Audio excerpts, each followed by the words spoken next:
Hoy se va a tratar lo que es la Guerra Fría y las políticas peronistas. El expositor va a ser Alberto Lettieri y después terminamos con la presencia de Guillermo Moreno, que tanto todos queremos escuchar y que nos deleite con su lectura y su visión política.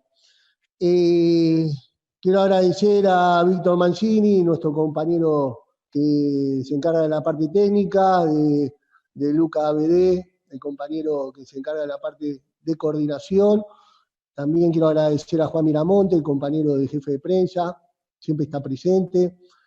Y agradecer no solamente a los compañeros de la provincia de Buenos Aires, sino también que hoy estén presentes escuchándonos en distintos puntos del país, en esas distintas provincias del interior, como Mendoza, La Rioja, San Juan, Jujuy, Río Negro, San Rafaela, Santa Fe, el Chaco, Resistencia.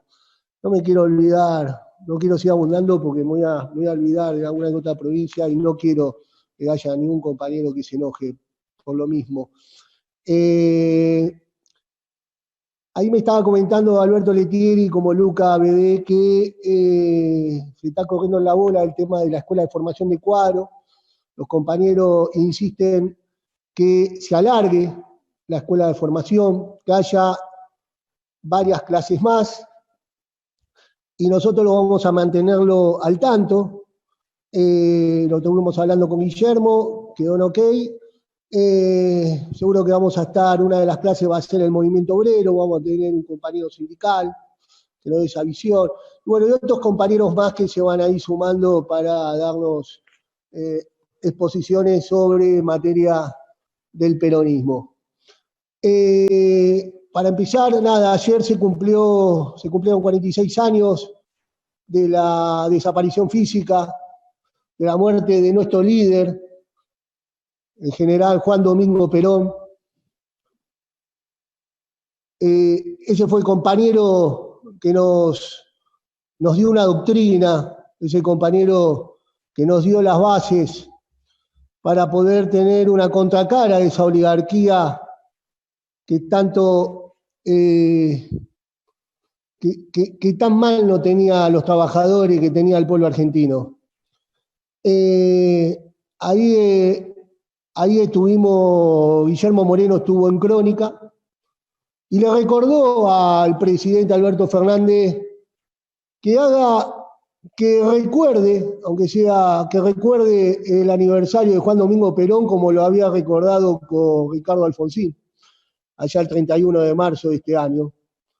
Después que Guillermo Moreno comenta, diciendo que estábamos en Crónica, que lo van a estar viendo de la Casa de Gobierno, a los 50 minutos Alberto Fernández sale con un comunicado homenajeando a nuestro general. Lamentablemente, si el que conduce no tiene una cabeza peronista y no tenemos un plan económico, creo que estamos yéndonos al fracaso, al abismo. Pero bueno, eso lo dirá el tiempo. Tenemos una lectura política y económica y lamentablemente esa es la visión que nos está llevando hacia ese lugar, lamentablemente. Ahí se va a hablar, es interesante lo que se va a hablar sobre hoy, sobre el tema de la Guerra Fría y las políticas del peronismo. Esta Guerra Fría que termina con la Segunda Guerra Mundial, aparecen dos pensamientos ideológicos que después se trasladan en materia económica. Uno es el comunismo y otro es el capitalismo, que después se desarrolla como neoliberalismo. Es interesante, ya un año antes de finalizar la guerra, con la conferencia que se da en Bretton Woods, que ahí, que fue en julio de 1944, que establecieron los nuevos orden económico mundial, la creación de las Naciones Unidas y también del Banco Mundial. Pero también se da una reunión, una conferencia que dura 7 días en Yalta, donde estuvo Roosevelt, estuvo Churchill y estuvo Stalin. y donde ahí se discute la repartición de tierras, más que nada de la no Europa, más que nada de la división de Berlín y de Alemania, donde primero se divide en 4 sectores Berlín y después los aliados por un lado y el comunismo por el otro se terminan creando la Alemania federal y la Alemania democrática. Es interesante también que se toque el tema como después de la muerte de Roosevelt ahí en abril de 1945 y aparece Truman, pero al siguiente mes muere, de 1945 en mayo, muere Mussolini y se quita la vida Hitler. Unos dicen que se quitó la vida, otros como Stalin decían que no estaba el cuerpo. Muchos dicen que se vino a la Argentina. Es interesante cómo después Truman toma la decisión de tirar dos bombas atómicas. Fue el único país que se atrevió en el mundo a tirar 2 bombas atómicas, uno en Hiroshima y otro en Nagasaki. Y yo ahí siempre me pregunto, yo no estoy de acuerdo con lo que pasó en los campos de concentración, en Alemania, en Polonia y en distintos lugares de Europa, hacia la muerte de los judíos, racismo, esa xenofobia. Pero tampoco estoy de acuerdo que hayan tirado bombas nucleares y que hayan matado miles y miles y miles de civiles, en el cual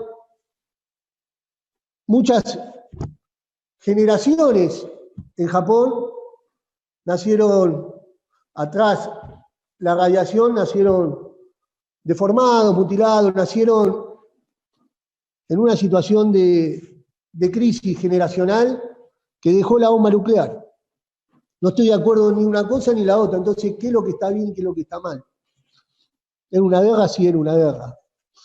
Está bueno y es interesante hablar sobre el tema de la Guerra Fría después de la Segunda Guerra Mundial, porque se da también en el proceso del 45 hasta el 52 la creación no solamente de la ONU, el Banco Mundial, sino también la creación de la CIA, de la OTAN, de la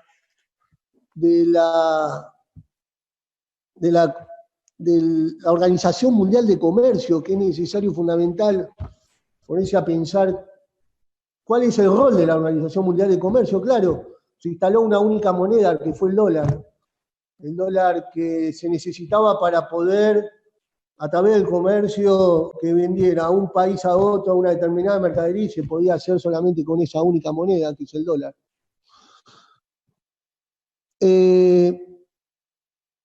Después la aparición de Kennedy, después lo que fue Kennedy y Nikita Khrushchev, que llegaron a una crisis de los misiles en Cuba, que casi más llegan a una guerra nuclear. La muerte de Kennedy, porque previamente, nunca se olviden que en junio de 1963, tras un decreto que era el 11.110, Kennedy toma la decisión de sacarle la emisión de moneda a la Reserva Federal, a esas 12 familias que hicieron estragos en esa década que termina, esa década dorada que empieza en 1919 y termina con la Gran Depresión, que lleva al mundo a una crisis mundial. Esas familias son las que vieron que se habían quebrado miles y miles y miles de bancos y se hicieron ellas de las acciones, se hicieron de los bancos. Ellos son los mismos que incentivaron la Primera y también la Segunda Guerra Mundial, porque Rockefeller estaba financiando a Hitler, eso no se olviden, Ford también, Coca-Cola también, varias empresas estadounidenses, sino que lo que hace Kennedy es enfrentar a ese orden mundial. Había salido ganado, ¿no? Porque la Reserva Federal es el que emite los dólares al gobierno de los Estados Unidos y al pueblo de los Estados Unidos, y el gobierno de los Estados Unidos, la administración o el Estado, es el que paga un interés sobre cada una de esa impresión de moneda. A los pocos meses después de haber sacado ese decreto, lo asesinan en Dallas a Kennedy. Y Lyndon Johnson no solamente jura en Dallas, arriba del avión, como nuevo presidente, y al lado estaba la mujer de Kennedy, toda ensangrentada, sino que la primera medida que toma Lyndon Johnson es devolverle, derogar el decreto y devolverle la emisión de moneda a la Reserva Federal. Fue la primera medida. Y ahí Lyndon Johnson deja de mandar armamentos militares a Vietnam y se mete físicamente con sus soldados. Es muy importante la guerra de Vietnam. Muy importante la guerra de Vietnam.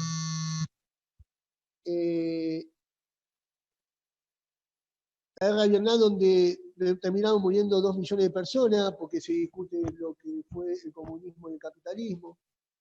Esa guerra de Vietnam que termina perdiendo los Estados Unidos, que fue la primera derrota en batalla.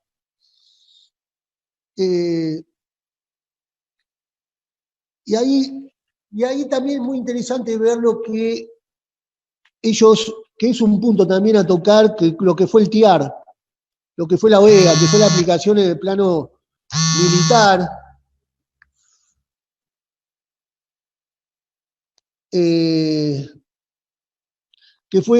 se lo llama la doctrina de John Kennedy vinculada a una alianza de progreso, preventiva contra el avance del comunismo.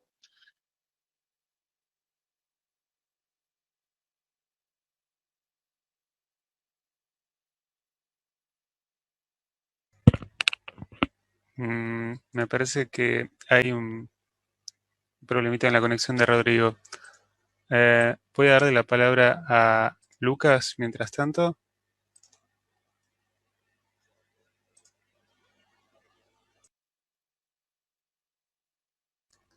Desmuteate, Lucas.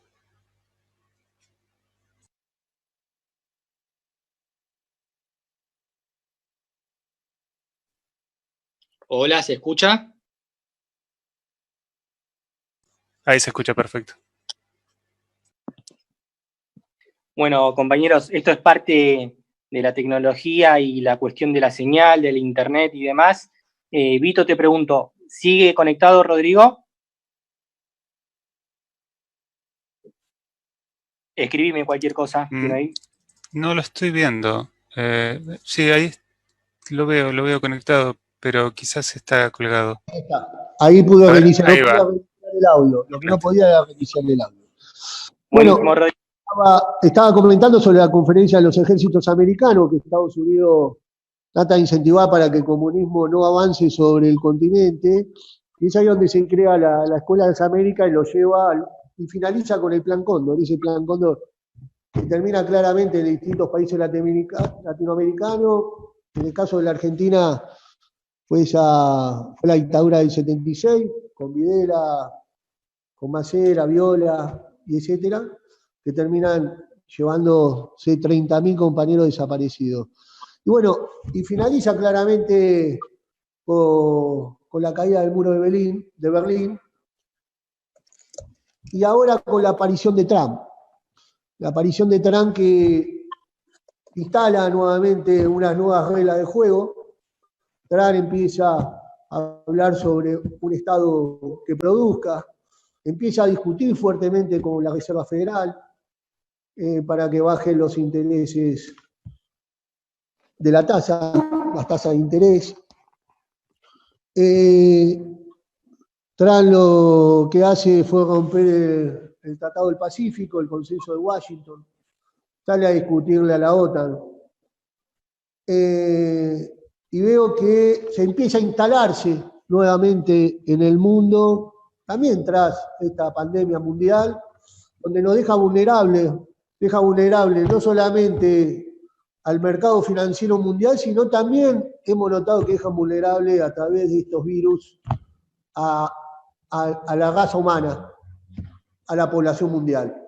Creo que hoy se está discutiendo un nuevo orden mundial. Creo que se viene a instalarse en el mundo un nacionalismo donde el Estado tiene que tomar un rol esencial y fundamental. Y ahí empieza a instalarse esa nueva discusión entre el nacionalismo de exclusión y el nacionalismo de inclusión.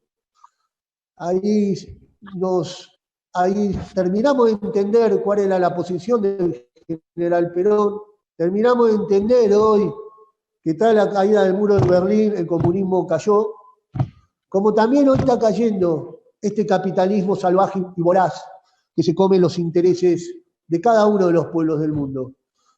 Hoy está más latente esta tercera posición que es el peronismo, que el general Perón levantaba esas tres banderas, que era la independencia económica, la soberanía política y la justicia social, con una doctrina, con una constitución como el del 49.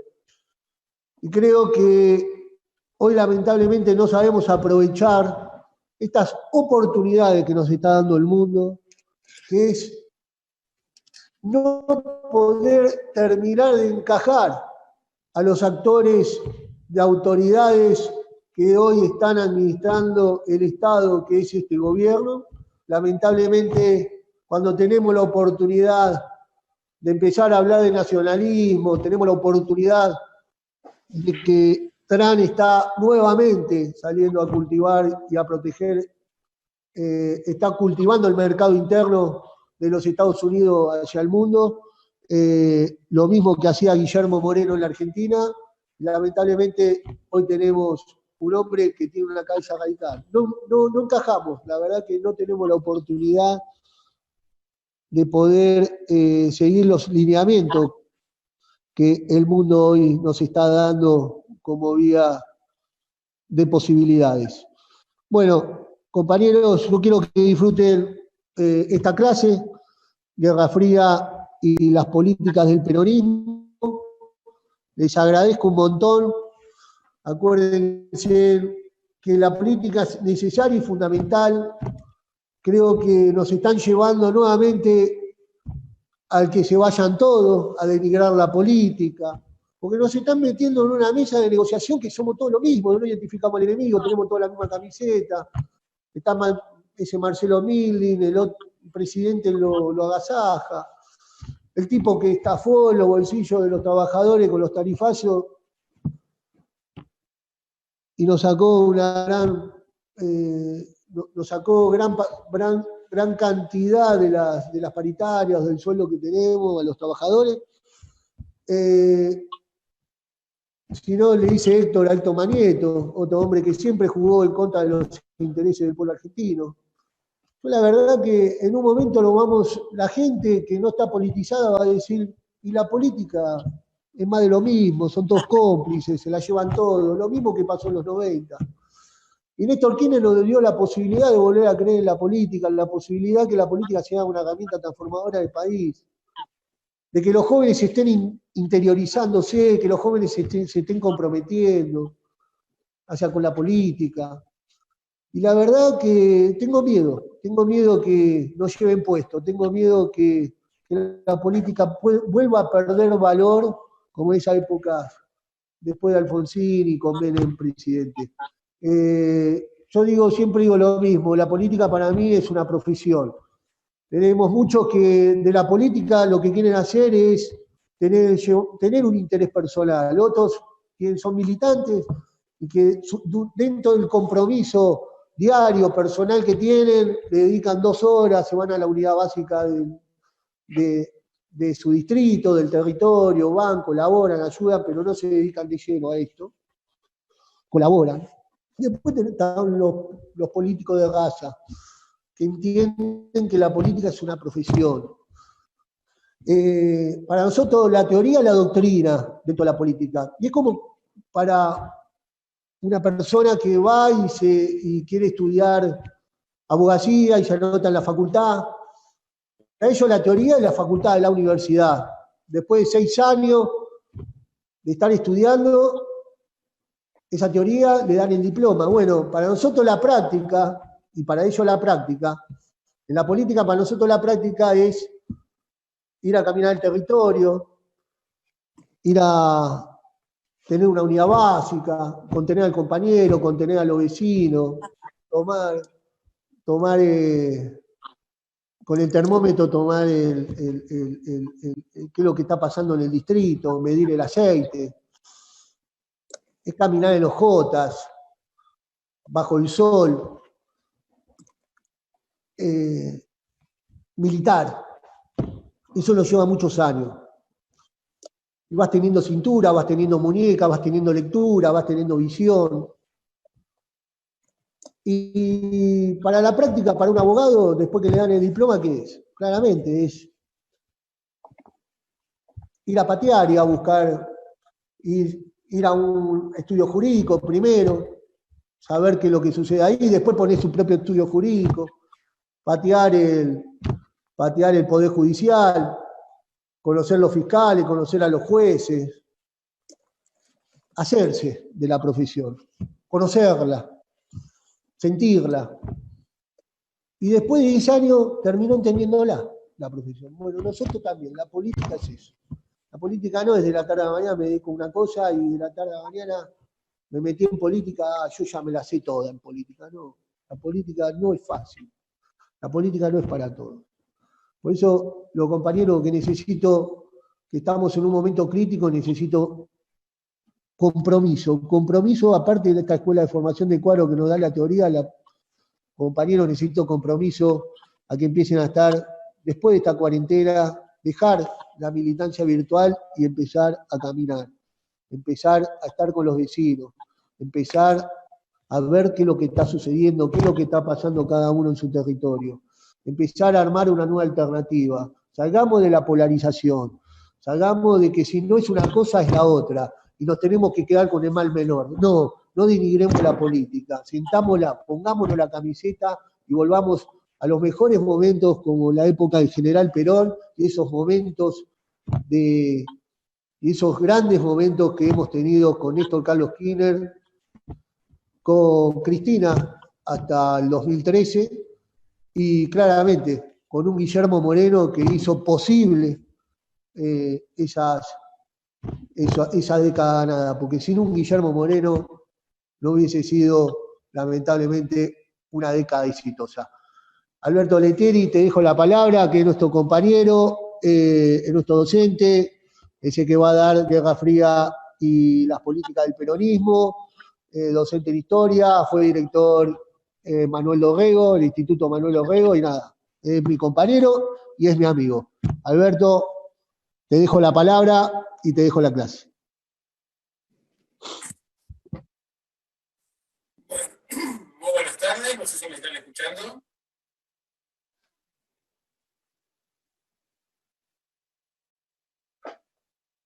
¿Se escucha, Alberto? Perfecto. ¿Me escuchan? Sí, perfecto.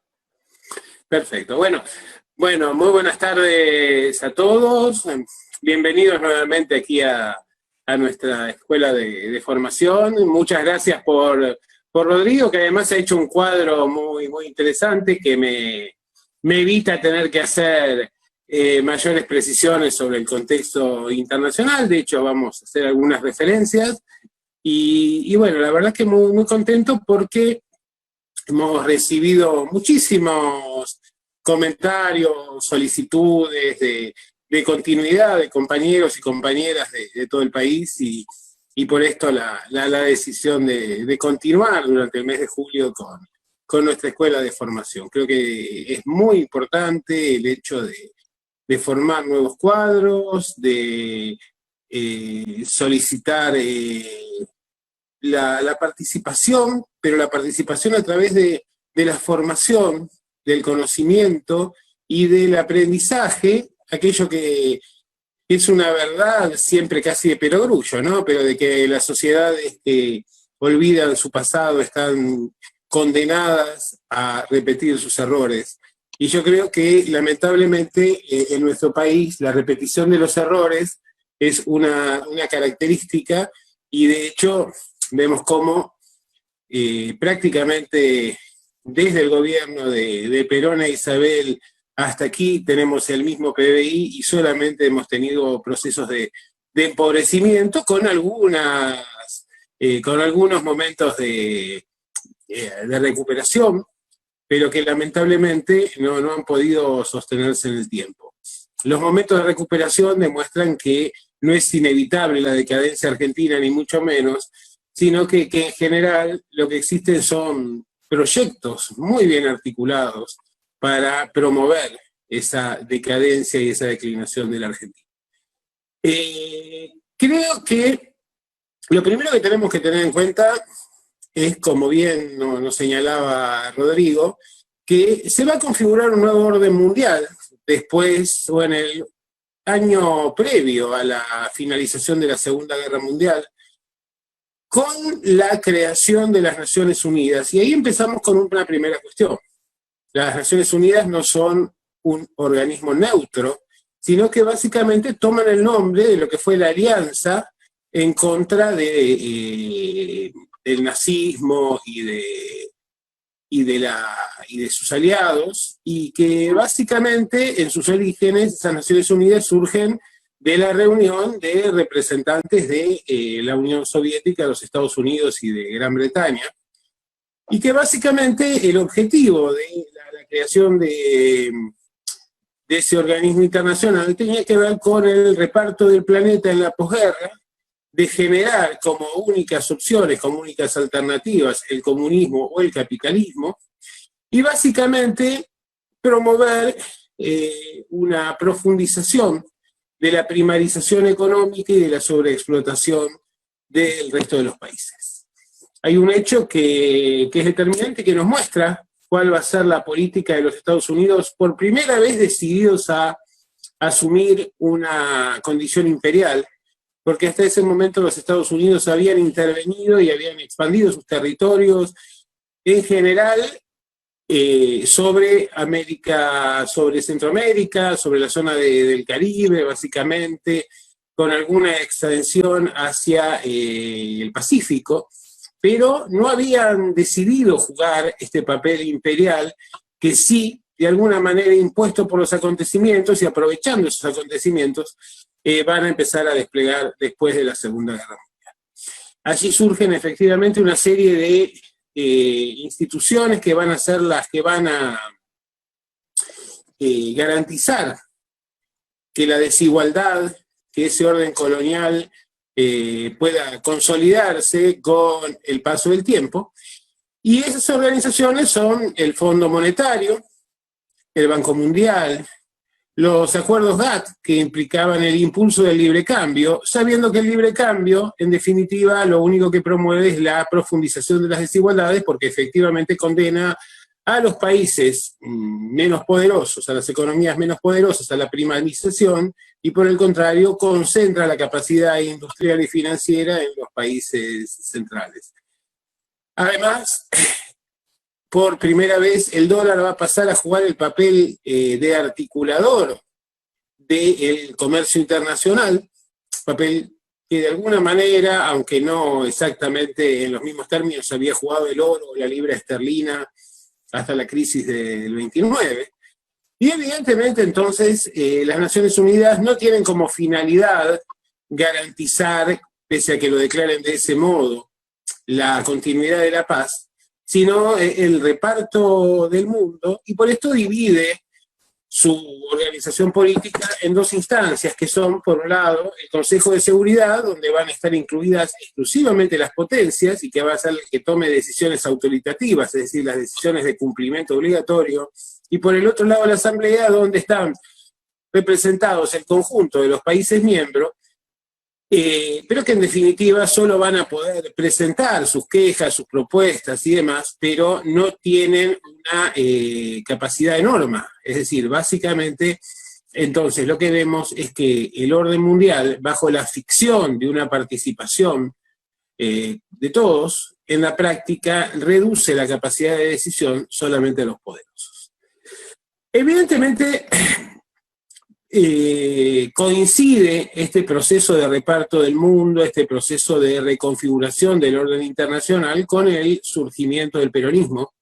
Y aquí vemos la primera cuestión, ¿no? Hay una serie de textos muy interesantes que compilan las clases del coronel Perón, por entonces, y hasta del capitán Perón, en la Escuela de Guerra, en la cual analiza y va ya adelantando a lo largo de la década de 1930 una serie de conceptos que van a ser fundamentales, como los de táctica y estrategia, como soberanía, como el tipo de posicionamiento que luego va a traducirse en la denominada tercera posición.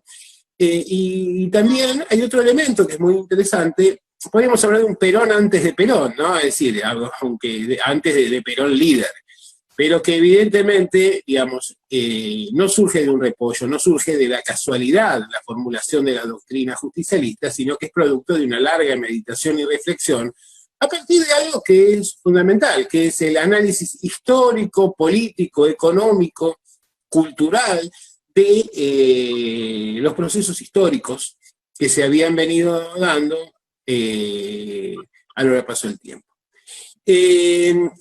Hay otro elemento que es fundamental para Perón, que es su viaje, su estancia en Europa, donde él ve cómo los estados van jugando un papel cada vez más significativo en el contexto de la preguerra y en el contexto de la guerra, en lo que tiene que ver con su intervencionismo, como se lo llamó, en la matriz económica y social. Fundamentalmente hay algo que a él le interesa mucho y que es el único elemento que va a tomar Perón del fascismo, y que pensemos que el fascismo que conoce Perón es un fascismo que era presentado elogiosamente por Occidente porque era la barrera que se había conseguido elaborar a través de la inclusión laboral y política de los trabajadores para evitar la expansión del comunismo hacia Occidente, ¿no? De hecho, el único elemento que va a tomar Perón va a ser la inclusión social a través del trabajo. Es decir, que a diferencia de lo que planteaba el liberalismo, de que los procesos de inclusión se daban a través del voto, pero esa inclusión a través del voto lo único que hacía era mantener las desigualdades, por algo que decía aquí en nuestro país Vicente Fidel López con mucha claridad.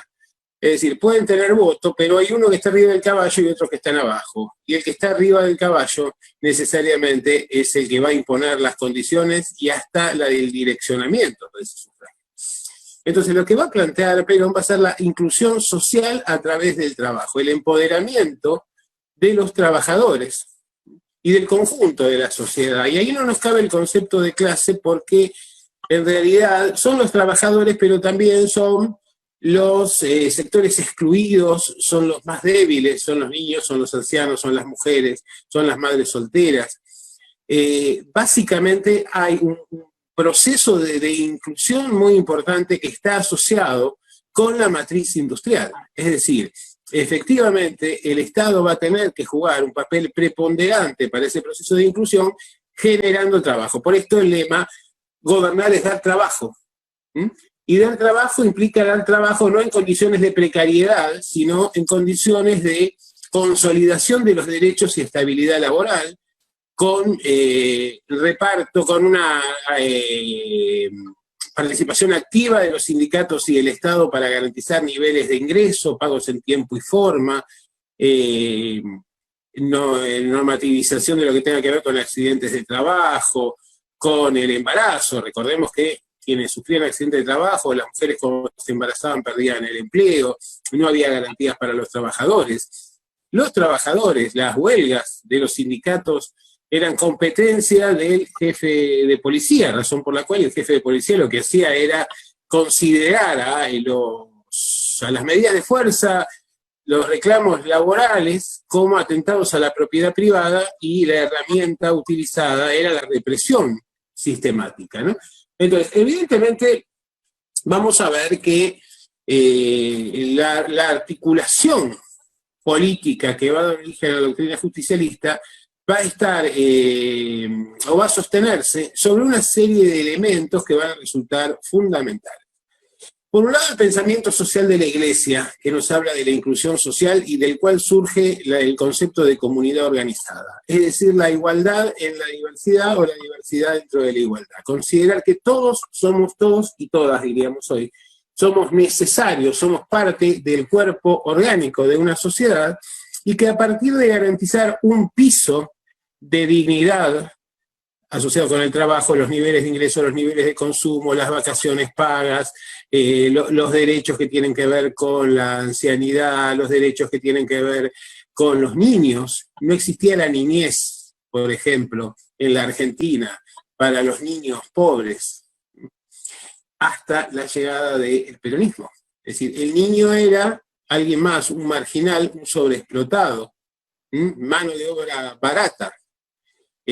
Por esto las reivindicaciones, y cuando se nos muestran, por ejemplo, las imágenes de la Fundación Eva Perón con los repartos de juguetes y demás, o las vacaciones de los trabajadores, esto que se lo presenta como demagogia en realidad es una maravillosa conquista social, porque efectivamente lo que hace es garantizar la igualdad, que los niños sean niños, tengan niñez, estén protegidos, y esto se ve con su contracara, que es la fabulosa construcción de escuelas y de todo el sistema hospitalario, que prácticamente no tuvo mayores aportes en la Argentina hasta el proceso de la presidencia que arranca con Néstor y con Cristina Kirchner.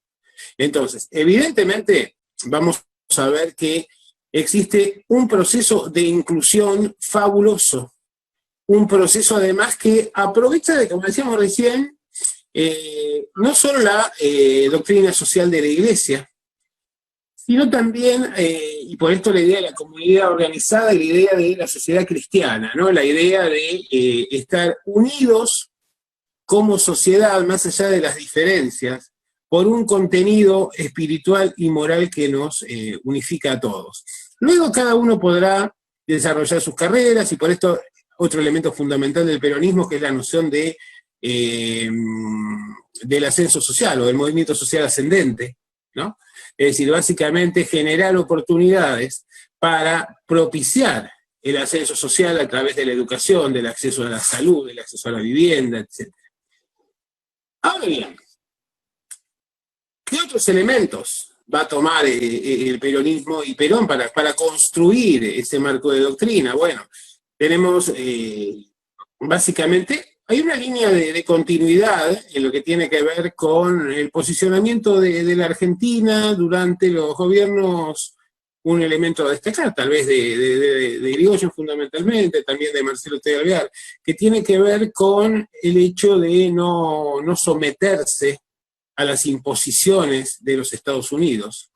Y esta va a ser una razón que va a generar ojeriza constantemente, porque los Estados Unidos han visto siempre a la Argentina como el competidor en términos de liderazgo americano. Hoy nos puede parecer un tanto fantasiosa esta idea, pero recordemos que hasta la finalización de la Segunda Guerra Mundial esto tenía una actualidad notable, por lo menos.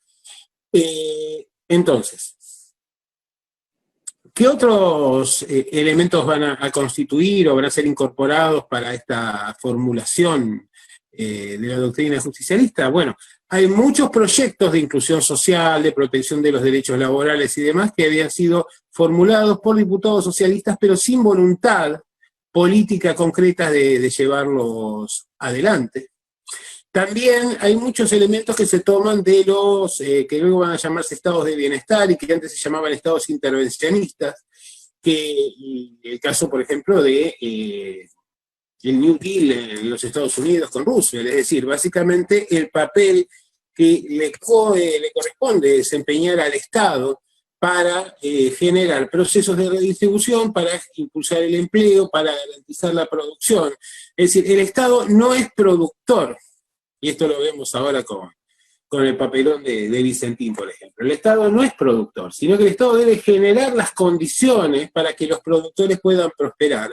Pero a la vez, en esa prosperidad del productor, que está vinculado con el ámbito de lo privado, el Estado se convierte, por un lado, en protector de esos productores, por ejemplo, a través del IAPI, algo que es la continuidad perfeccionada de las Juntas Nacionales de Grano de los años 30, por lo cual se garantizaban buenos precios y buenas condiciones de producción para los productores agrícolas, pero luego el IAPI, el Estado a través del IAPI, lo que hacía era comprar, nacionalizar la comercialización de granos, y de este modo podía vender a muy buenos precios en el exterior y a la vez garantizar precios bajos en el mercado interno.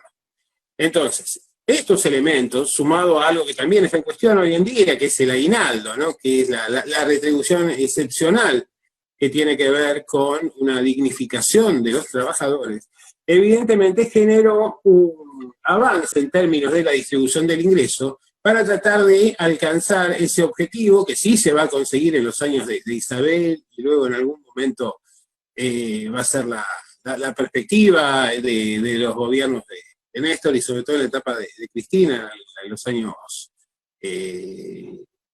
que promedian su presidencia, que tiene que ver con la idea de eso que llamó 50-50 o 50 y 50, ¿no? Del Producto Bruto, el 50% para los trabajadores, el 50% para los empleadores. Recordemos, el peronismo no es estatista por naturaleza, no es estalinismo. El peronismo lo que genera fundamentalmente es un reparto, una redistribución del ingreso, y lo que genera fundamentalmente es el impulso de la inclusión a través del trabajo. Fíjense qué interesante que es esto, porque básicamente ese peronismo no recurre al asistencialismo, sino que lo que recurre es a la generación de empleo en concreto.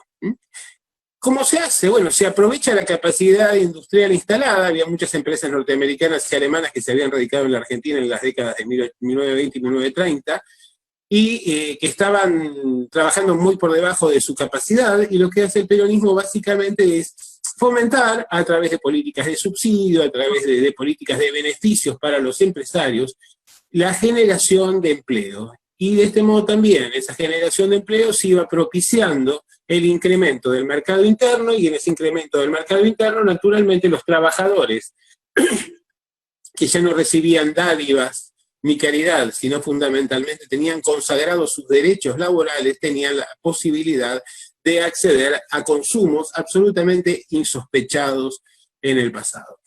Evidentemente, ese mundo que va cambiando y ese modelo que va diseñando General Perón, acompañado de un equipo cualificado y comprometido y con un conocimiento notable del territorio, tanto desde el plano de lo civil como de lo militar, que esto también es otro elemento importante, porque no tenemos que pensar que ese ejército era el mismo que el posterior, sino que hay sectores de ese ejército que están claramente comprometidos con la soberanía, y ahí hablamos, bueno,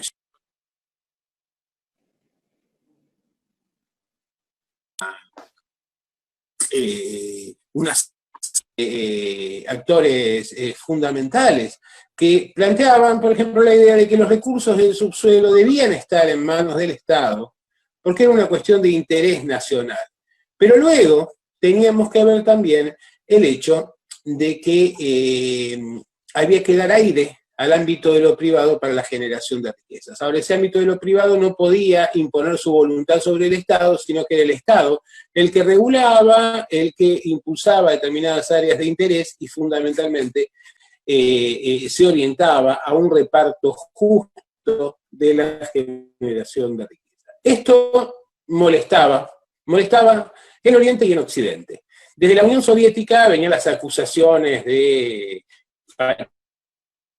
y demás, que eran absurdas, por supuesto. Pero el peronismo le había demostrado a los trabajadores que podían vivir perfectamente en libertad en el marco de un proyecto nacional y productivo, sin necesidad de caer en el marco de los totalitarismos.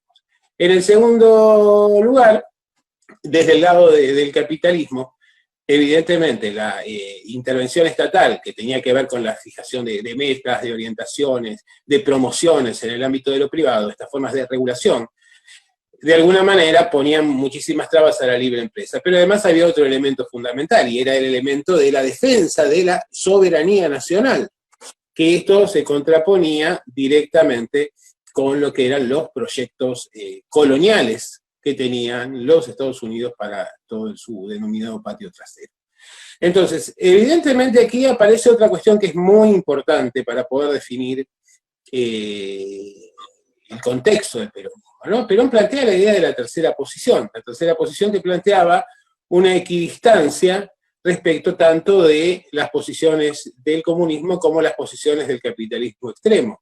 Es decir, una intervención de los países en el contexto internacional que tenía la misma plasticidad que la idea del movimiento, es decir, no un partido, sino un movimiento que permitiera tomar medidas que no estuvieran enroladas, a ver, sistemáticamente en la derecha o en la izquierda, sino que le dieran la plasticidad para ir aprovechando las determinadas condiciones, tomar lo bueno, lo mejor de cada cosa y descartar aquello que pudiera resultar nocivo.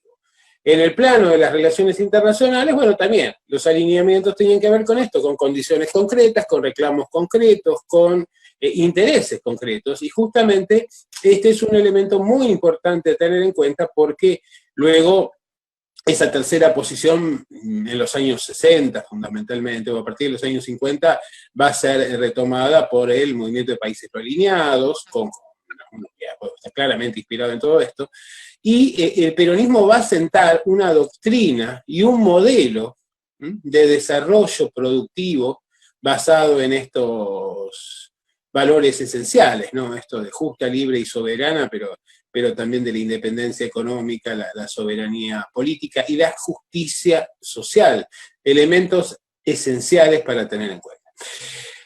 Evidentemente, la posibilidad de una alternativa al mundo de derechas o izquierdas, que se planteaba en aquel momento y que luego de alguna manera se nos presenta actualmente en la falsa opción entre neoliberalismo y socialdemocracia, que en realidad, digamos, son complementos, algunos con una mayor preocupación en el discurso, una mayor preocupación social, otro con un mayor interés, una mayor centralidad en el individuo, pero que en realidad son opciones que implican una falacia, ¿no? Y que evidentemente excluyen la alternativa del desarrollo, del crecimiento, tanto en términos sociales como económicos, autónomos, que tiene que ver con las banderas del peronismo y que tan importante es tener en cuenta en nuestros días.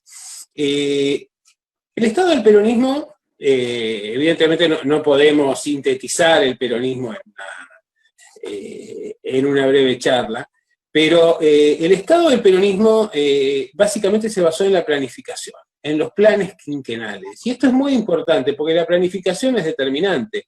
Es decir, nosotros vemos que los países que resultan exitosos lo son, y las economías que resultan exitosas lo son en la medida en que están provistas de un proyecto que tiene continuidad en el mediano y en el largo plazo. Pero lo que voy a plantear es esto, es decir, fundamentalmente, dos planes quinquenales, uno, el primero que está más bien asociado al desarrollo industrial y de las capacidades energéticas del país, y que va a propiciar la inclusión social, y el segundo que tiene que ver con los cambios que se han producido en el contexto internacional y básicamente con los bloqueos y boicots que va a sufrir el peronismo y amenazas de todo tipo, porque en realidad no olvidemos que la Argentina, como país agroexportador, es competidora de los Estados Unidos, lo ha sido siempre.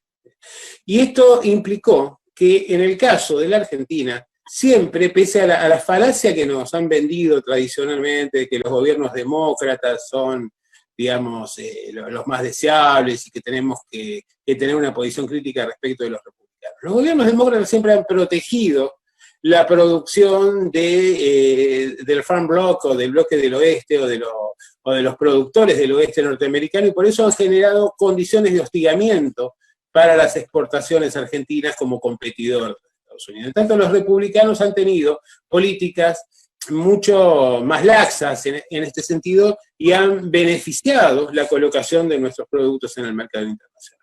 El IAPI lo que permitía era, fundamentalmente, y lo vamos a hacer de una manera reduccionista, por el tiempo básicamente, era el Estado fijaba un precio, compraba a buen precio la producción agraria de pequeños y medianos propietarios fundamentalmente, luego generaba ventas al exterior que le permitían obtener divisas. Pensemos esto que es muy importante. Y por un lado, entonces, con parte de la producción abastecía el mercado interno a bajos precios y con una excelente calidad alimentaria.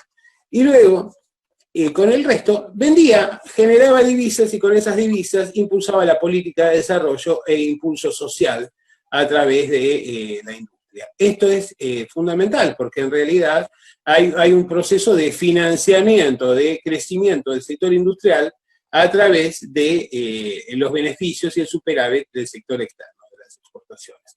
Evidentemente, con ese accionar, que algunos en nuestros días incluso plantean la necesidad de la nacionalización del comercio exterior y demás, que es un debate que hay que darlo sin duda. Es decir, no la nacionalización de la producción, sino la nacionalización del comercio exterior como un elemento para la generación de recursos en divisas que permitan impulsar políticas de desarrollo. Este es un debate que tenemos que darnos necesariamente y que tenemos que instalar. Seguramente tendrá que tener su ayornamiento, su actualización, pero fíjense que aquí teníamos las tres grandes exportadoras intermediarias de cereales que obtenían enormes beneficios a costa de la sobreexplotación de los productores pequeños y medianos, por un lado, y por el otro lado, que además de alguna manera regulaban los precios del mercado interno a través de lo que eran los precios del mercado internacional. Al disociar los precios del mercado internacional con el mercado externo, que era lo que hacía el peronismo, entonces básicamente los salarios eran bajos, los niveles de capacidad de compra eran muy altos y además se generaban divisas.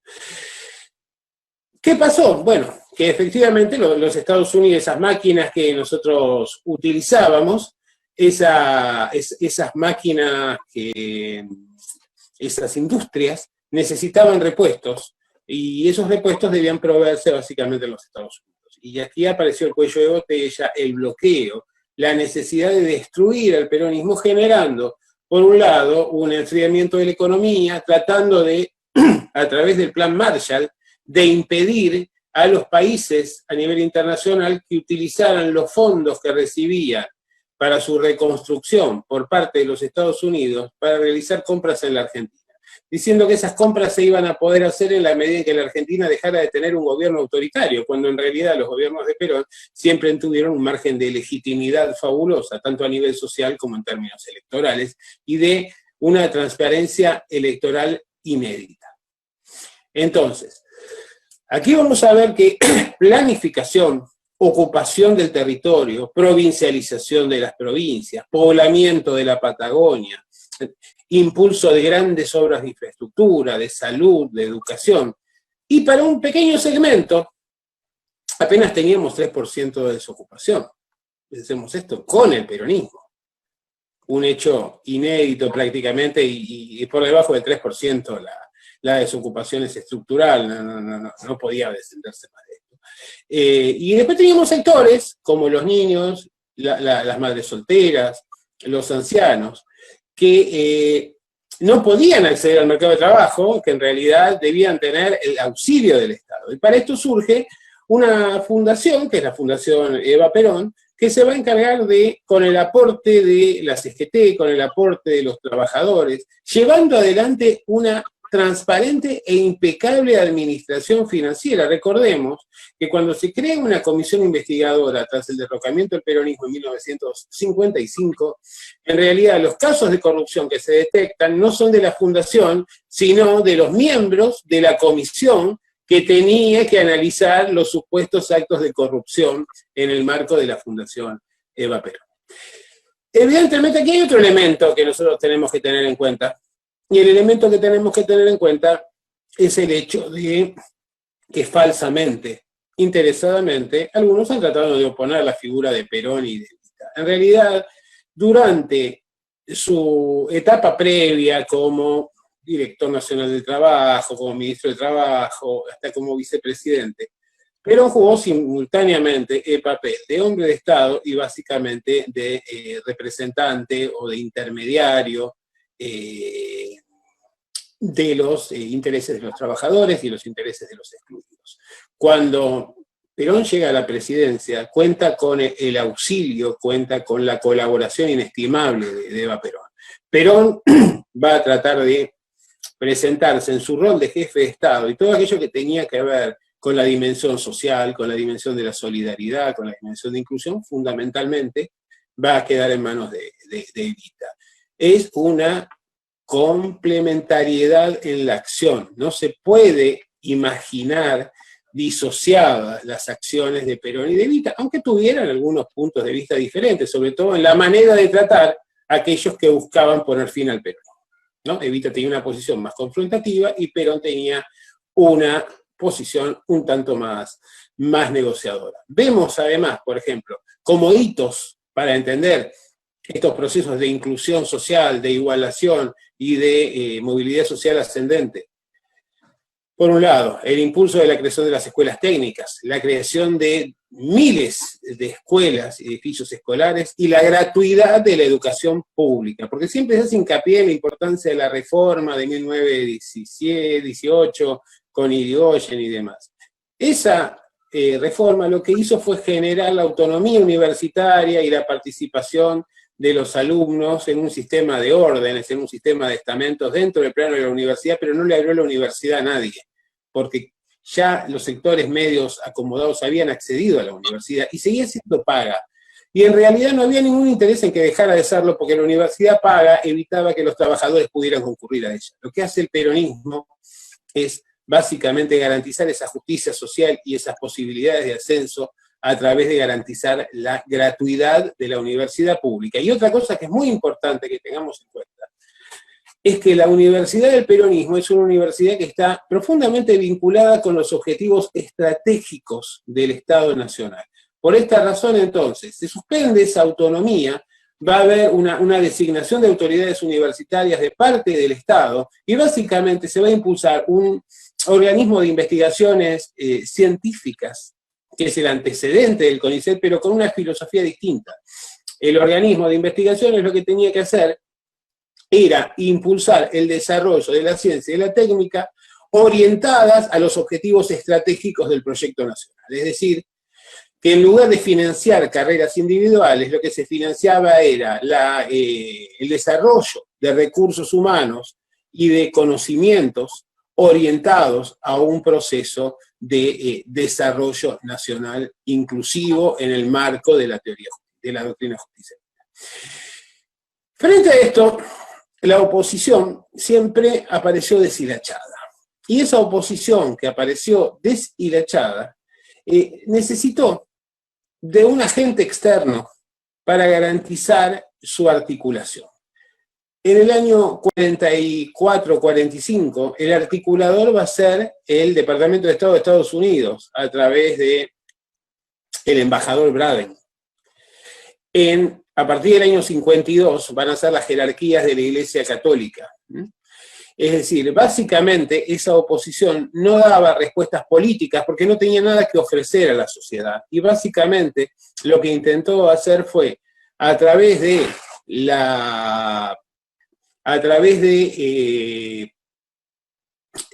los discursos descalificatorios, lo que llamaríamos las fake news de la época, o por el otro lado, presentando al gobierno y al Estado justicialista como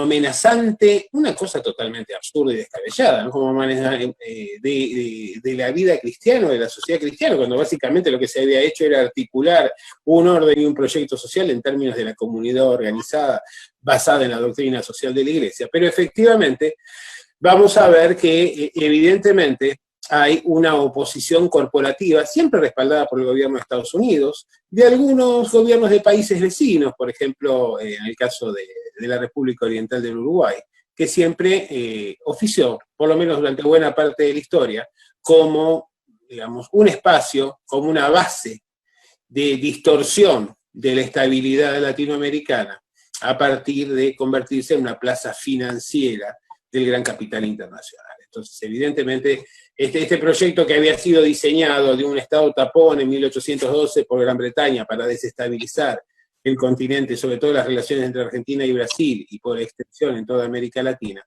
evidentemente va a seguir jugando su papel.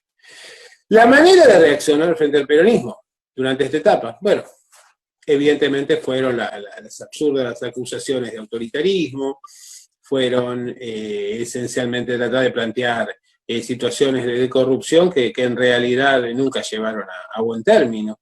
Y básicamente había otro problema fundamental, y era el hecho de que en la medida en que la tensión entre Oriente y Occidente y las presiones de los Estados Unidos eran cada vez mayores, había sectores acomodados que consideraban que la patria era suya y por eso que tenían el derecho de poner y de quitar gobiernos o de definir las políticas estratégicas y demás, que vieron en esa presión de los Estados Unidos la posibilidad de volver al año 43, ¿no? Y en este sentido ahí tenemos a lo que Perón llamaba los nostálgicos del 43, aquellos que querían destruir el peronismo y volver a la Argentina previa, a la Argentina preperonista. Tenemos muchos todavía y ese proyecto sigue en vigencia, y no siempre desde la oposición. Entonces, efectivamente, lo que vemos en este caso es que el peronismo sufre distintas cuestiones. Por un lado, este cuello de botella que se le impone respecto de la compra de repuestos, el condicionamiento y la restricción de los mercados internacionales, la terrible sequía durante 2 años seguidos en la pampa húmeda que limitó considerablemente la producción, que obligó a destinar el trigo a las exportaciones y a distribuir pan de salvado, lo cual tal vez ahora daríamos las gracias, pero en aquella época fue recordado como el año que comimos pan negro, ¿no? Y evidente, ¿por qué? Porque el salvado era un alimento que se daba a los chanchos, y entonces se desconocían las propiedades que luego tomamos conocimiento.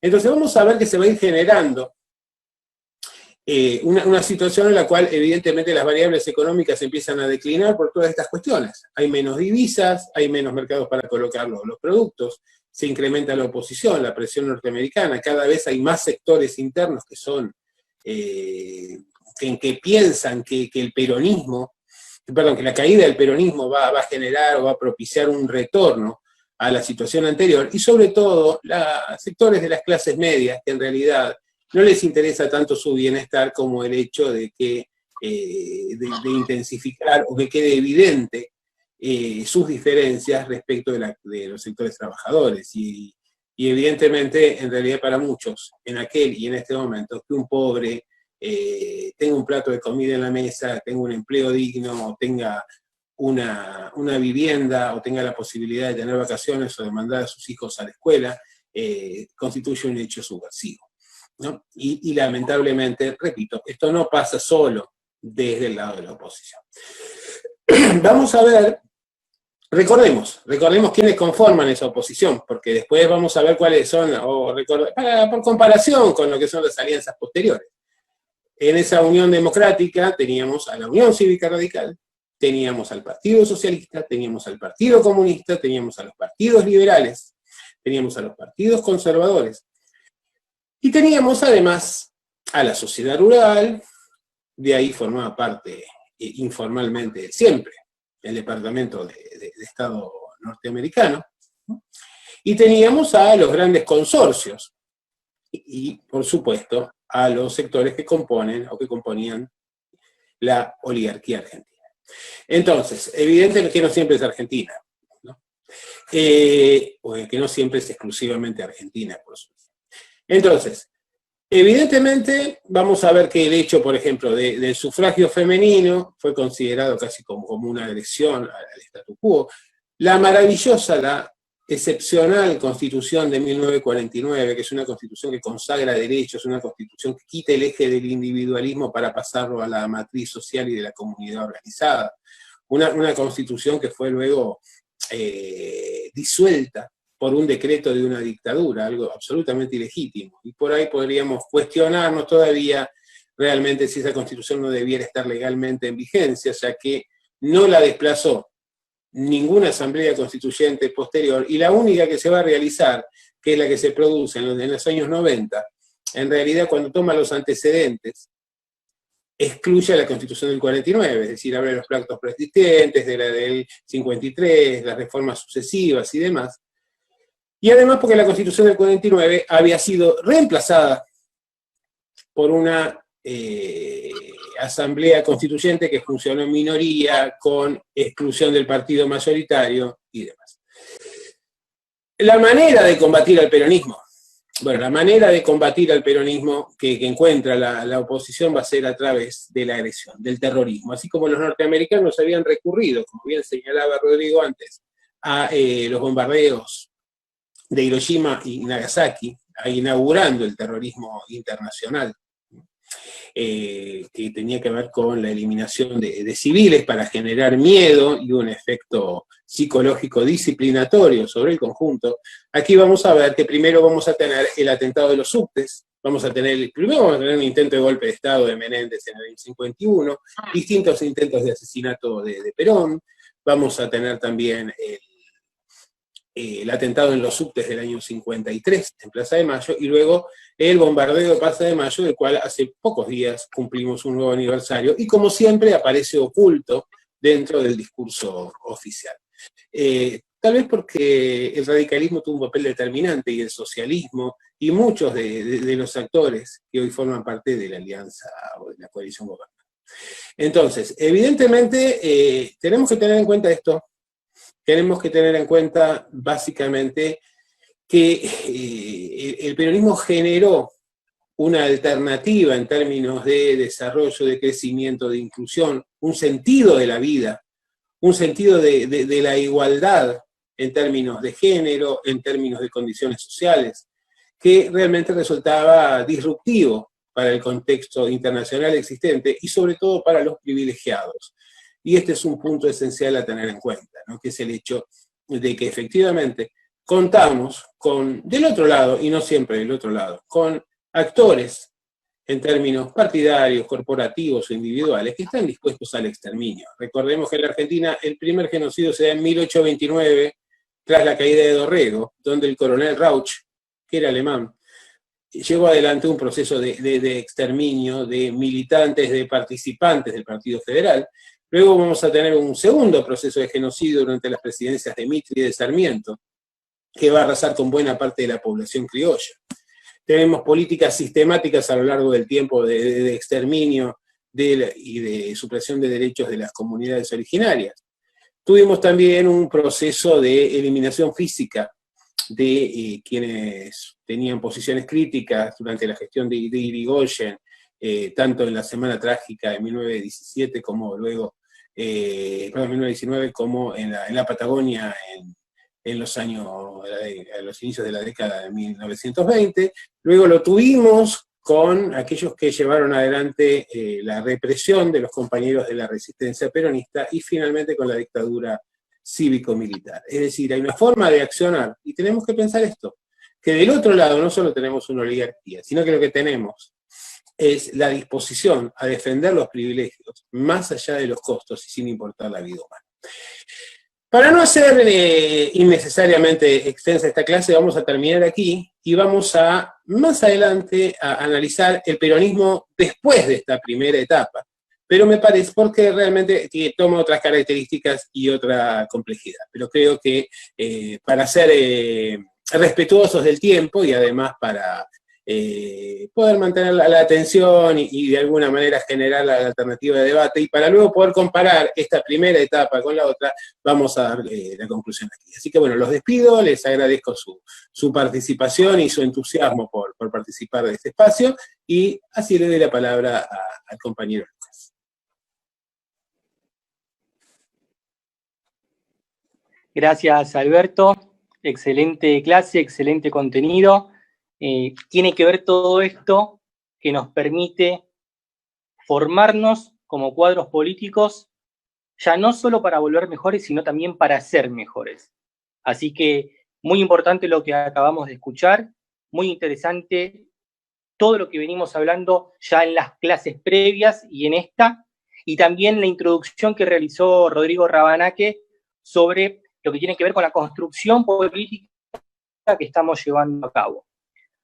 Simplemente, antes de darle la palabra a Guillermo Moreno, les recuerdo que, dado la enorme repercusión que tuvo la Escuela de Formación de Cuadros con los comentarios de los compañeros, pedidos para que sigamos y demás, bueno, estamos y hemos decidido agregar un par de clases más, por eso Alberto comentó que en algún otro momento continuará con su charla, y bueno, estén atentos porque el viernes 10 de julio a las 7 de la tarde estaremos publicando el flyer de la inscripción de la quinta clase, que va a ser el jueves 16 de julio.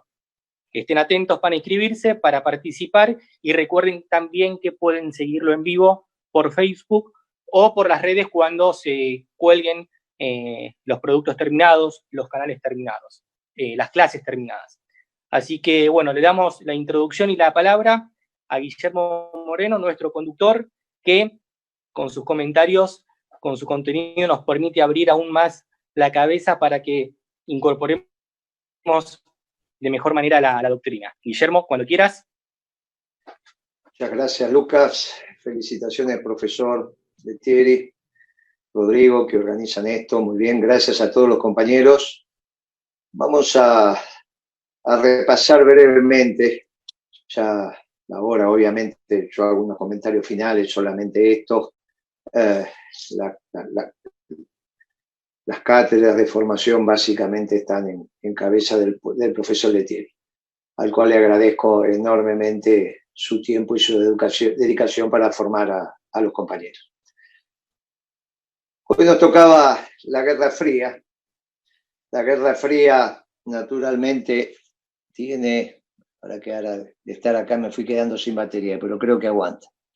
Me queda un 10%, así que creo que me va a dar para dar. La Guerra Fría abarca desde la Segunda Guerra Mundial, incluso un rato antes de terminar la Segunda Guerra Mundial, en esa confrontación entre los ejércitos soviéticos y fundamentalmente el norteamericano, de quién llegaba primero a Berlín. Esto es más que conocido, y tiene un final, que es el final que en términos históricos Lettieri se va a enojar cuando digo esto, tiene toda la razón, porque los procesos son procesos, no hay día así. Pero bueno, uno para ordenarse la cabeza le pone fecha, y entonces se dice antes de la finalización de la Segunda Guerra Mundial hasta la caída del muro de Berlín.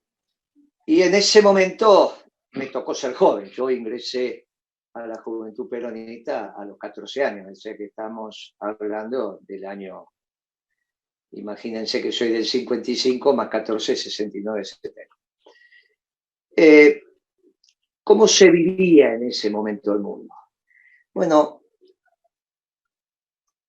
primero había mucha más intensidad de las definiciones de la política, porque había muchas referencias en países que eran esquemas posibles para un modo de producción distinto que el que de alguna manera se imponía en Occidente, con las internas que podía haber en Occidente entre Europa continental y Estados Unidos que no era el Estados Unidos que ustedes se aprendieron a conocer en el marco de la globalización, o sea, terminada esa Guerra Fría. Estaban los soviéticos, con su influencia con los distintos partidos, en Argentina el Partido Comunista. Había otras revoluciones que también servían como guía orientadora, la que había hecho Mao en el 49, una epopeya, que en algún momento habrá, que le interesa, vale la pena su lectura. De todos los procesos revolucionarios vale su lectura, pero en el caso del proceso chino es bien interesante. La ruptura entre los chinos y los soviéticos, que tiene su correlato en la Argentina entre el surgimiento de otros partidos comunistas. Por ejemplo, surge el Partido Comunista Revolucionario, de un viejo congreso del Partido Comunista en el año 64. Las experiencias cubanas, las experiencias angoleñas, las experiencias argelinas. El proceso de irrupción del catalizador de la historia que implican las luchas armadas por grupos vanguardistas, con visiones donde el proceso no es movimentista, sino que foquista. Ahí aparece Che Guevara. Acá no más, en Bolivia, y con toda la implicancia que eso tuvo en la Argentina, por ser argentino, pero aparte porque estábamos en una sociedad donde la transformación del status quo era cotidiana y con distintas terminales. En ese esquema que acabo de contar, el general Perón sigue siendo el líder. Acabo de decir, Teníamos a los soviéticos, teníamos a los chinos, teníamos a los argelinos, teníamos a los angoleños, teníamos a los vietnamitas, teníamos a los cubanos, teníamos a Che Guevara, e incluso algunas expresiones en Europa. Partido Comunista Italiano era el partido comunista más importante de Occidente. Millones de afiliados, millones de afiliados. Los franceses, no solo con De Gaulle, con el Mayo francés. En ese mundo de ebullición, el general Perón, con la tercera posición, convoca a millones de jóvenes. Yo les pido que reflexionemos sobre esto. El general Perón, solo con su alma, en Madrid, es capaz de convocar a millones de jóvenes. Esa fuerza revolucionaria que se podría haber expresado en múltiples direcciones y que hoy serían todas fracasadas, todos esos que conté, fíjense dónde, todos ellos que podían tener esa tea votiva por fuera del general Perón y que hoy serían fracasados, en realidad no fueron capaces de amalgamar la fuerza revolucionaria de la juventud, porque los jóvenes acompañaron la fuerza revolucionaria del movimiento obrero organizado. Y la conducción del general Perón desde Madrid, que articuló en un solo movimiento la potencia transformadora de la sociedad argentina. Esto es un interrogante para los sectores progresistas hasta el día de hoy. No es casualidad que Alberto a las 8:05 de la mañana conmemore la muerte de Alfonsín y que el 1 de julio, después que se lo dijimos en Crónica, 1 hora y pico después, se dio cuenta que tenía que conmemorar la muerte del general Perón. Somos el hecho maldito para todos estos sectores. Esa es la Guerra Fría que nosotros, como militantes del peronismo, también tuvimos que dar. Porque ahí sufrimos centrismo, ahí sufrimos la influencia del pensamiento marxista, pero variadas influencias. Esa Guerra Fría caracterizó también la construcción de la cuarta rama dentro del movimiento peronista. Cuando Perón lo hizo con 3 ramas. Y después la fuerza de los hechos impulsó la cuarta rama. La cuarta rama, desde la juventud, cuando en realidad no teníamos terminal internacional, y cuando uno habla de terminal internacional, no estaba la posibilidad de decir, hacia voy, pero aparte el financiamiento. Y la capacidad que uno tenía desde la superestructura de penetrar. Una embajada siempre tiene capacidad, y más en un país como la Argentina, de penetrar y generar. De hecho, es la geopolítica de cada uno de los países. Lo que contó el profesor Lettieri sobre la Unión Democrática tiene que ver con eso. Los ganadores de la Segunda Guerra se juntan y arman un frente electoral, y el imperio, en este caso de Occidente, Estados Unidos, manda un embajador que es Braden, cuasi marxista. Manda un liberal del Partido Liberal, que sería el Partido Demócrata, cuasi marxista, en el límite de los que podían hacer política libremente en Estados Unidos. Y ese es el que manda para acá. No manda en las categorías europeas un muchacho de derecha, manda un muchacho de izquierda, de los que podían articular con el Partido Comunista. Para eso precisamente lo manda. La irrupción de Perón y la constitución de Juventud Peronista marca una opción revolucionaria desde el pensamiento nacional, que sigue hasta el día de hoy. Una opción revolucionaria desde el pensamiento nacional. En la Guerra Fría, donde las internacionales pululaban, sean de Occidente o del Este, y con todas sus variantes, con todos intentando exportar su proceso revolucionario alrededor de su frontera, esa es la expresión del Che, construyamos 1, 2, 100, 1000 Vietnam, tiene que ver con eso. Parece que me estoy quedando sin batería, voy a tener que acelerar. En la Argentina, la beta revolucionaria tiene que ver con la consolidación de un pensamiento nacional. Esto es muy importante, porque sigue hasta el día de hoy, con sus más, con sus menos, y esto es lo que está en discusión hoy también. Y es la discusión que estamos teniendo también con el oficialismo.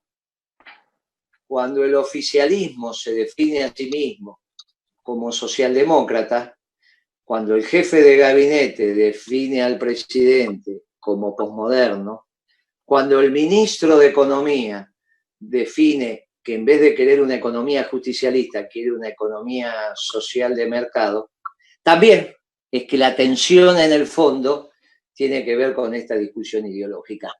Y esto es muy importante, porque el peronismo sufrió la confrontación ideológica y filosófica a lo largo y a lo ancho de su existencia. Y ahora es otro momento de esa confrontación. Ahora es otro momento de esa confrontación. Y en esto lo tenemos que tener muy claro. Miren, ahora se está discutiendo un tema que está en boga y que está muy bien que esté en boga, que es la asignación universal. No para los hijos, sino la asignación universal como el ingreso necesario para cualquier familia sin contraprestación. Esto significa al margen de que tengas o no trabajo. Y ahí tenemos un tema central. Si es circunstancial o si es coyuntural. Si es coyuntural, como lo plantea su santidad, no tenemos ningún inconveniente, porque tenemos millones de familias hoy que no se están ganando el pan y por lo tanto de alguna manera. Ahora, el problema es si me plantean una sociedad desde ahí. Porque si me plantean una sociedad desde ahí, me están negando la participación de millones de familias en el aparato productivo. Serán recipiendarias de un ingreso e irán al mercado a comprar.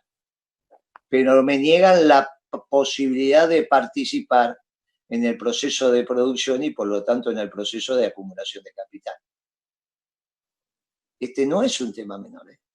Este es un tema de estratificación de quién va a vivir de su trabajo y por lo tanto va a generar la posibilidad de acumulación de capital y por lo tanto en esta dinámica de acumulación de capital cada vez tener una participación mayor, o el que simplemente va a recibir un estipendio para poder acceder a lo mínimo indispensable para la supervivencia. Son dos modelos absolutamente distintos. Por eso, como dijo el profesor, el peronismo siempre se ocupó de la oferta, no penetrando en la propiedad privada, pero sí planificándola. Y diciéndole al conjunto que tenía que participar en esa generación de la oferta. Desde una sola clase de hombres, que son los que trabajan, algunos como empresarios, otros como obreros, otros como empleados, cada uno desde su lugar. ¿En qué marco? En el marco de la comunidad organizada. Participar de la producción de bienes y servicios es fundamental, porque es en el lugar donde se define que te vas a asignar con lo que necesitas y aparte con lo que te forzás.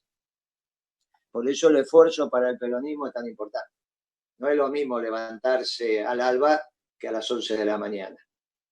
Esto conforma una sociedad absolutamente distinta. Esto se está discutiendo ahora, esto se está discutiendo ahora. Y en debate, en cada uno de estos debates, cuando uno los analice en profundidad, va a encontrar las distintas hilachas. Y por eso no nos tenemos que equivocar. Cuando un grupo de peronistas le dice al presidente Fernández, acá tiene la propuesta si quiere hacer una economía justicialista, es porque entendemos que la participación en este debate desde los principios y valores son temas sustantivos.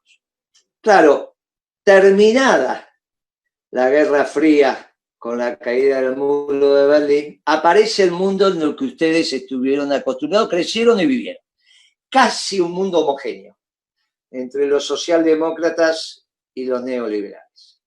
Al consenso de Washington se entraron por las dos puertas. Y ahí nosotros tuvimos nuestros inconvenientes. En la década de los 90 con Menem. Claro, uno es misericordioso y dice cuál era la alternativa. Y lo analiza el Menem y dice, bueno, fue una situación muy particular de la historia.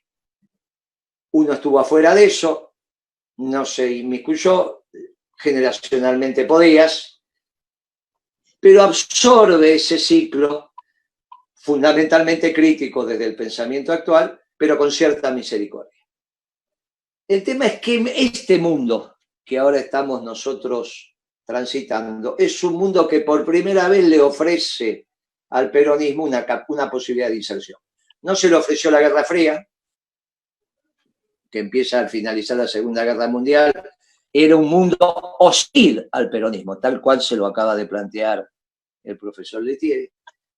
Otro mundo hostil al pensamiento nacional es lo que aconteció con la globalización. Y ahora, por primera vez, tenemos un mundo que no nos es hostil. Y eso no es poca cosa. Es la primera vez que el mundo no le es hostil al pensamiento peronista. Claro, hoy nos encontramos con el presidente diciendo en el marco del Mercosur que la globalización vino para quedarse. Si la globalización vino para quedarse, entonces el mundo es hostil al peronismo. Y si el mundo es hostil al peronismo, ¿para qué vamos a ser peronistas? ¿Para qué otra vez el esfuerzo de confrontar con el mundo? Desde esa visión cómoda y simplista, todo se empieza a ordenar. En lo profundo.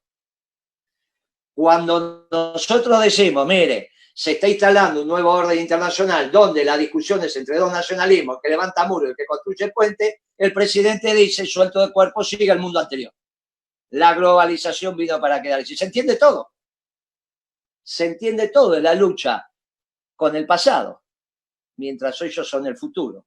Y nosotros decimos, desde la caracterización del mundo, nosotros somos el futuro y el pasado es la globalización. Y la contradicción empieza a ser casi de instancia decisoria, no solo con la oligarquía, sino la estructura de pensamiento. Claro, hay profundidad en esta reflexión entre los compañeros. Los compañeros de la Cámpora tienen un nuevo orden internacional en la cabeza.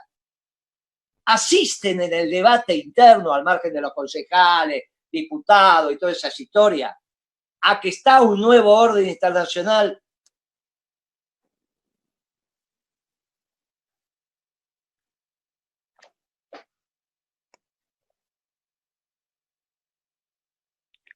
Me parece, buenas, ¿se escucha? Bueno, compañeros, me parece que lo que venía mencionando Guillermo de la batería que se le estaba agotando se terminó de materializar. La mejor parte, como dice Beto. Bueno, no obstante, dado las clases que venimos teniendo y cómo vamos mejorando en la doctrina, al escuchar a Guillermo, al escuchar al profe Letieri, al leer los libros de Perón, al escuchar las introducciones que hace Rodrigo sobre la construcción política, creo que cada vez podemos llegar a esas conclusiones a las que nos comenta Guillermo cada vez que tiene una exposición, una charla y demás. Así que bueno, tenemos que dar por terminada esta clase. Ahí una lástima. me parece que se está sumando, disculpa que te interrumpa, Lucas. Creo bueno, que se sumó de nuevo, déjame ver. A ver. A ver, Guillermo, creo que ahora podrías desmutearte. Ahora estamos, sí. Genial. ¿Me escuchás? Perfecto. Bueno, acá estamos, pero no sé si tengo, acá está la cámara, a ver. Ahí va. Me tiene que habilitar la cámara, ahí está. Bueno, Ahí listo. está. ¿Seguimos? Dale, Guille. ¿Se escucha? ¿Estamos bien? No, Disculpe, sí. che. La idea era que me iba a aguantar la batería de la tablet, pero bueno, no me aguantó, ahora entré por el celular. ¿Estamos bien, Lucas? Perfecto, Guillermo, perfecto. Seguí tranquilo. Estoy con otro nombre, estoy con otro nombre. Mira, que uno se ríe que dice Racing 1945. Sí, estamos ahí, estamos con otro nombre. Lo habían cambiado en la tabla y no lo cambié, pero sigo siendo yo. Decía, estamos hoy en condiciones de darle un debate en profundidad al interior del peronismo sobre cuál es la caracterización que tiene en el mundo. Porque este no es un tema menor. Si el mundo va a ser de vuelta hostil al peronismo, y en realidad no tiene inserción internacional el peronismo porque se considera que la globalización vino para quedarse, el presidente no va a tener otra alternativa que hacer fulbito para adentro con el peronismo y decir, bueno, muchachos, nos llevamos, tratamos de incorporar el pasado de la mejor manera posible hacia el futuro promisorio, que es el futuro de la globalización. Discutiendo con los neoliberales sobre algunos temas. Si en realidad el nuevo orden internacional, como nosotros venimos sosteniendo, es la discusión entre dos nacionalismos, el que está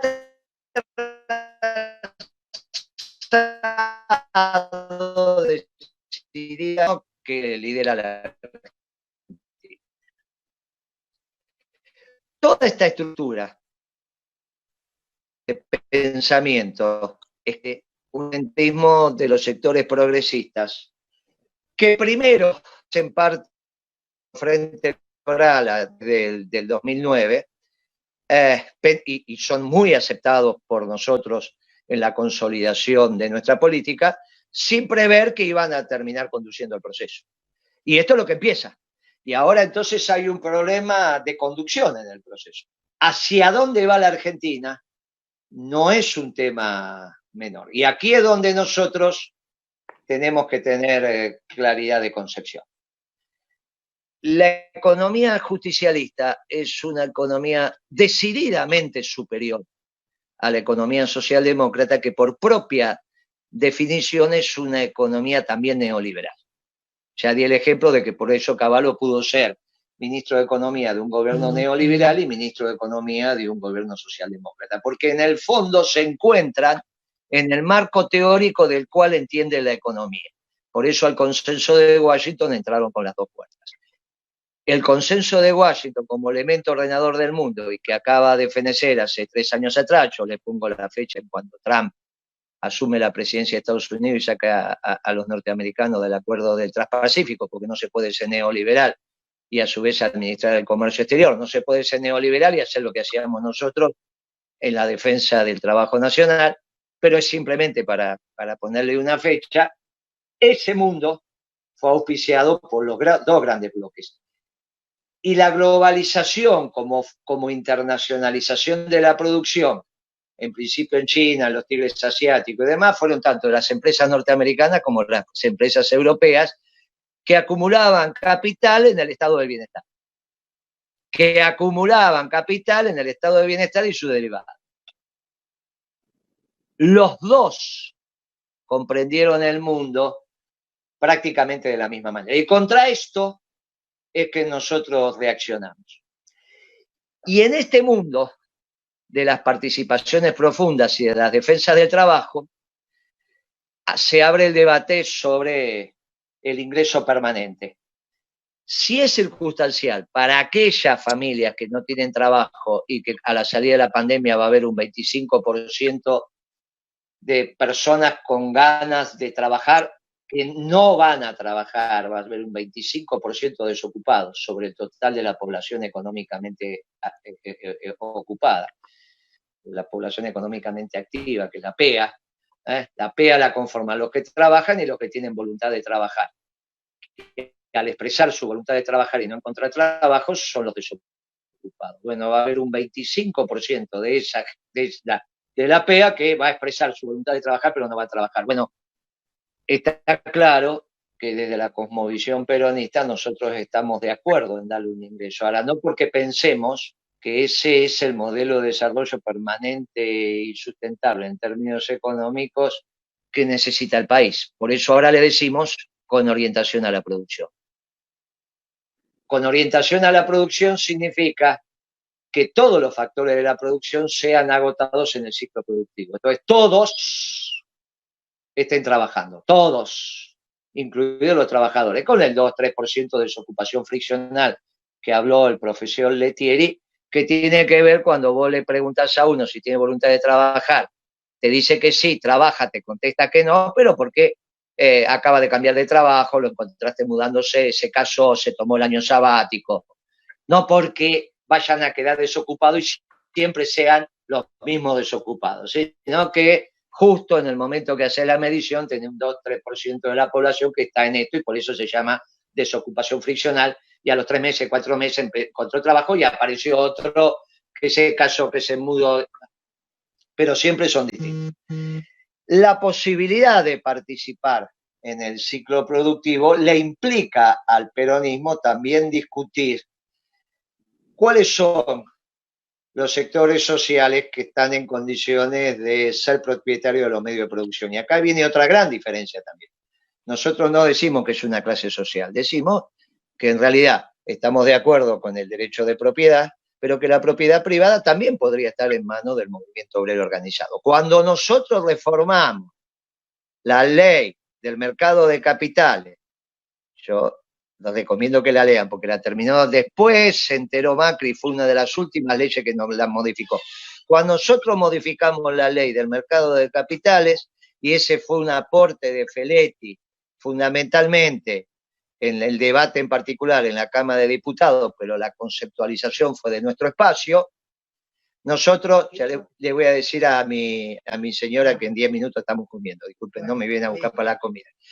Me dice, en esa reforma del mercado de capitales, nosotros le pusimos en condiciones, nosotros pusimos que el movimiento obrero organizado estaba en condiciones de administrar las acciones que pertenecieran a los trabajadores de cualquier empresa que fuera de oferta pública.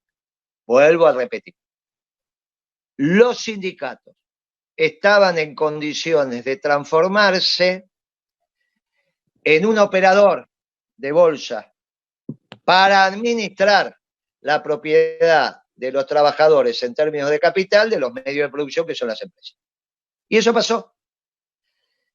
Naturalmente, en la discusión en particular, en la ley del mercado de modificación del mercado de capitales, esto es de la Comisión Nacional de Valores, Feletti buscó el momento para su mejor saber entender. Nosotros no negamos la propiedad privada, decimos que la propiedad privada también puede ser de un conjunto de trabajadores. Y por eso no somos estatistas. Pero sí tenemos una claridad de cómo operar en el sistema capitalista absolutamente eficiente en la relación insumo-producto y absolutamente ineficiente en la relación de distribución en el mercado. Y por eso la economía justicialista ahí opera. Por eso son tan importantes los costos y tan importantes los precios de venta. Cuando nos adentramos en la economía neoliberal, sea con su variante socialdemócrata o la específica, nos encontramos que la estructura de costos no es el elemento ordenador. Van con ese viejo dicho, cuesta lo que vale. Claro, por eso Alberto Fernández, en un reportaje que recomiendo buscar con el pibe Tonietti, cuando el pibe Tonietti le dice, che, en la campaña, ¿y cómo vas a resolver el tema de la inflación? Él dice, con las leyes actuales. Las leyes actuales de defensa de la competencia o del derecho del consumidor son las leyes de los 90, típicas leyes neoliberales. Bueno, todo esto va planteando una discusión muy clara entre ellos y nosotros, en el marco de los principios y valores permanentes. Y acá viene nuestra fortaleza. Nuestra fortaleza no está hoy en los lugares que ocupamos y cosas. Eso lo vamos a ver el año que viene cuando con nuestra fuerza política nos lancemos a la disputa por los cargos electivos. Pero hoy estamos en una discusión muy profunda, que es la discusión que tiene que ver con el ordenamiento de la política desde los principios y valores, pasando por la filosofía y finalmente la administración del reino terrenal. Que está claro que son dos mundos bien distintos, porque a medida que el oficialismo avanza, nos vamos encontrando en estas contradicciones profundas.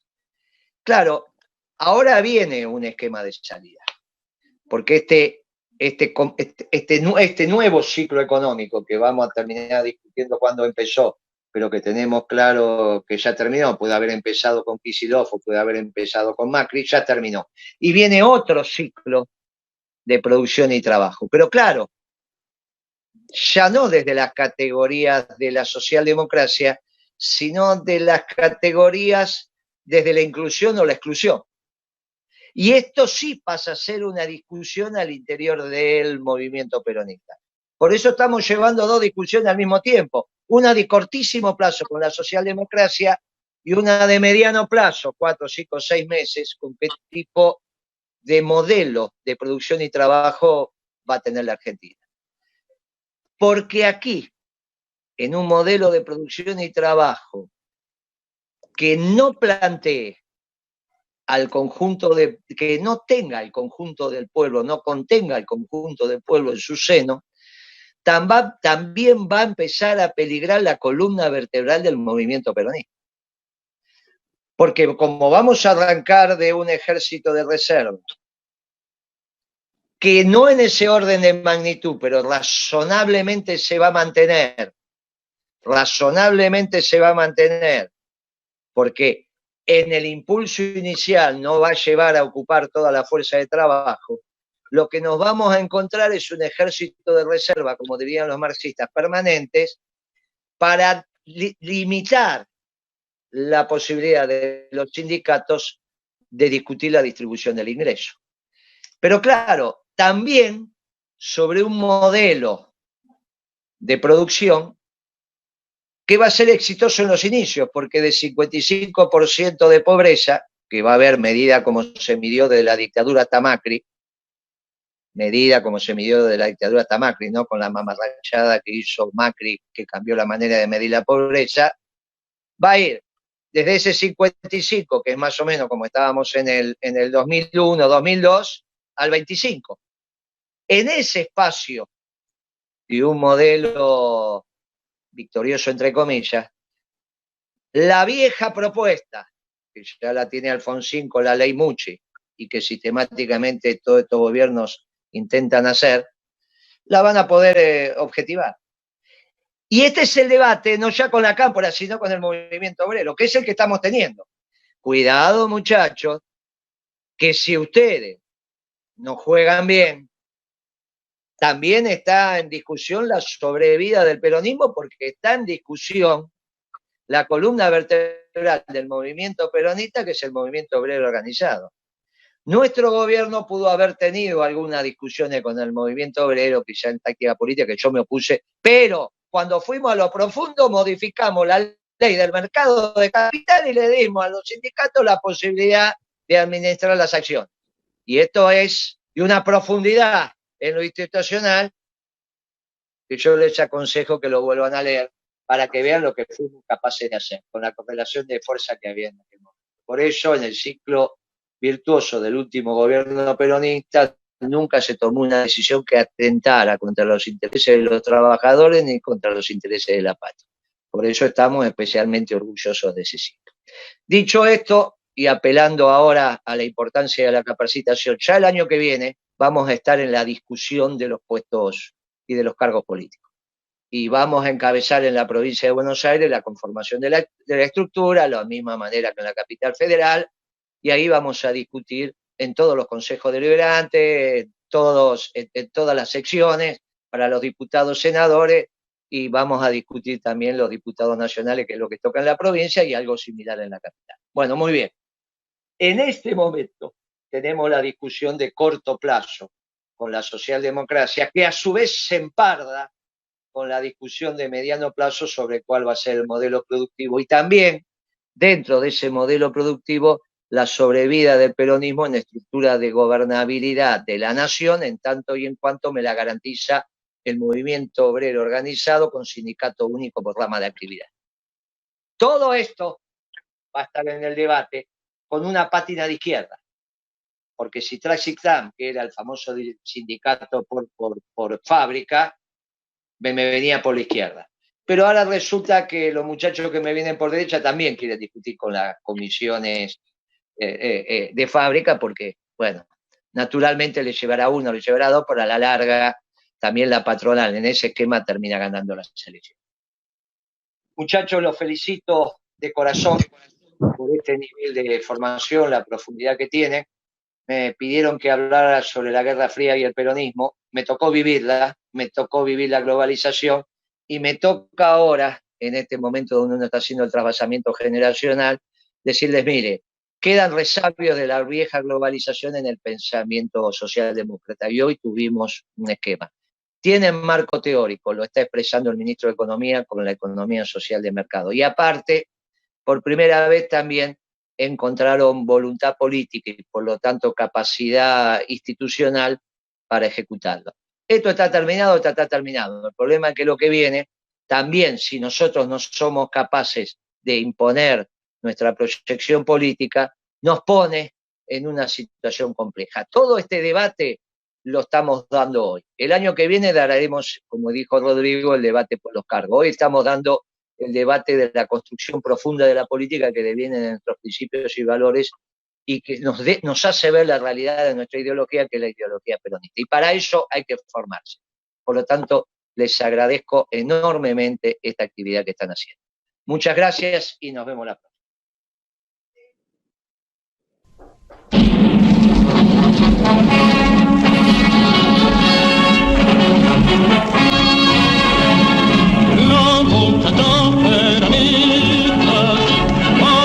Unidos triunfaremos y como siempre daremos un grito de corazón por ese gran argentino que se supo conquistar a la gran masa del pueblo combatiendo al cacique. Pero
realidad efectiva que debemos